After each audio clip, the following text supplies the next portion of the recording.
Good morning, everyone. Myself Sana. I am here today to present my seminar topic on parallel axis theorem. As we all know, there are two types of theorems of momentum of inertia: parallel axis theorem and perpendicular axis theorem. Before starting what is parallel axis theorem, we must be aware of what is momentum of mass. So, what is momentum of mass? It is just a product of mass into perpendicular distance from the center of mass. For example, a wooden scale. The scale can be balanced by holding it in a finger at the center of mass. The center point is its center of mass. Here, both the sides are balanced at the same distance. If I keep a small ball of mass on one side of the wooden scale, the center of mass will not remain in the center, but it shifts to the heavy end. Due to increase in mass, therefore there is decrease in distance. Here we can see that mass and distance are inversely proportional. On the other side of the wooden scale, I keep a much more heavier ball than before. So the center of mass will shift to the heavier end due to increase in mass, and there is decrease in the distance. Why is it shifting like this? It's all because at the center of mass, the net momentum of mass, that is product of mass into perpendicular distance, is always equal to 0.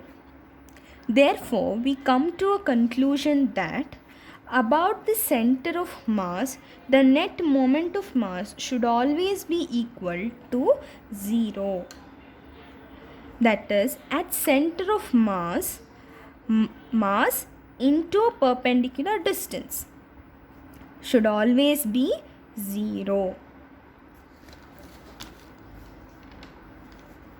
Now considering a rigid body, it consists of many particles of mass m1, m2, m3, m4 having a perpendicular distance r1, r2, r3, r4.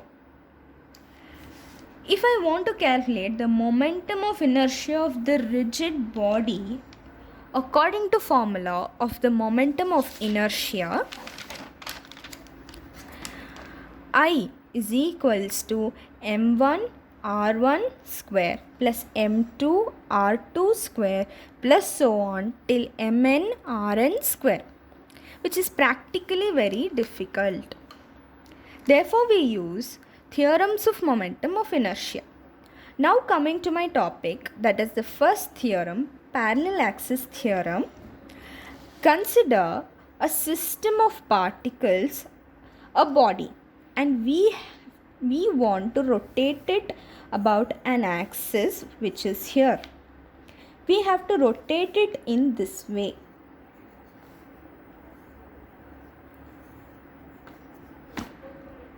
What is the momentum of inertia? We want to find it out. To find the momentum of inertia about this axis, first we have to check whether this axis will not pass through the center of mass. So, this is the center of mass. We will make a parallel axis passing through the center of mass. And the other thing we must have that certain given informations. What is the certain given information? What is the momentum of inertia about an axis passing through the center of mass? That is ICM. What is the distance between the two parallel axes? The distance between the two parallel axes is d. And we know that this is the required axis z.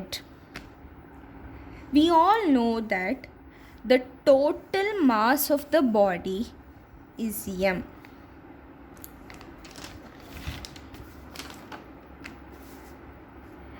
This is the axis of rotation. What does it mean? It means that the body is rotating about this axis. For example, a pencil. I wanted to rotate it from the center of mass. This is the center point, that is the center of mass, and this is the axis passing through the center of mass. And if this body rotates like this, there must be a certain moment of inertia. But I want to rotate this object here like this.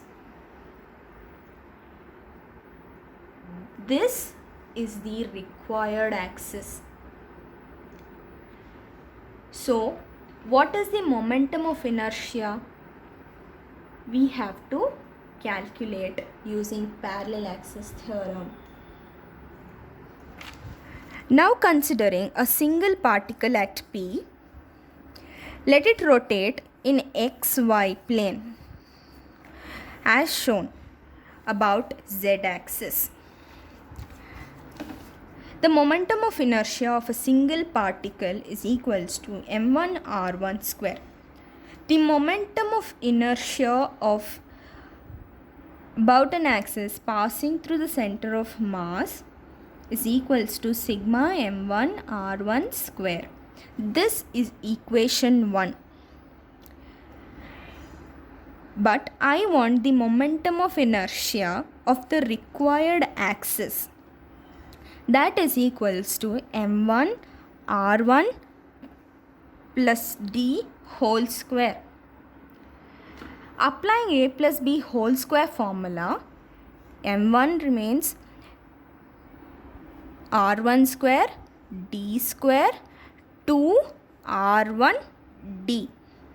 That is equals to multiplying m1 to these m1 r1 m1 d square 2 m1 r1 d. On applying summation, sigma I required axis is equals to sigma m1 r1 square plus sigma m1 d square plus sigma 2 m1 r1 d. We know from equation 1 that sigma m1 r1 square is equals to ICM. Therefore, that is equals to ICM plus d square taking out sigma m1 plus 2d taking out sigma m1 r1. That is equals to ICM plus sigma m1, we know that it is the total mass m, and d square plus 0. How is this 0? As told before, the net momentum of mass, that is sigma m1 r1, is equal to 0. Therefore, this complete term is 0. Finally, therefore, I required axis is equals to ICM plus MD square. This is the mathematical equation of parallel axis theorem proved.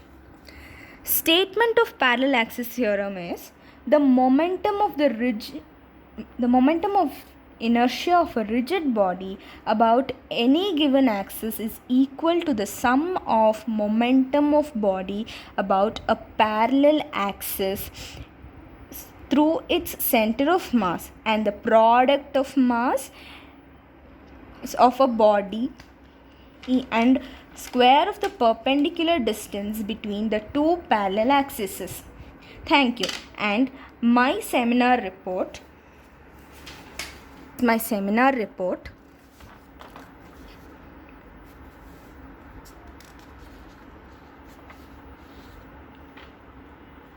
parallel axis theorem statement, figure, mathematical equation, proof,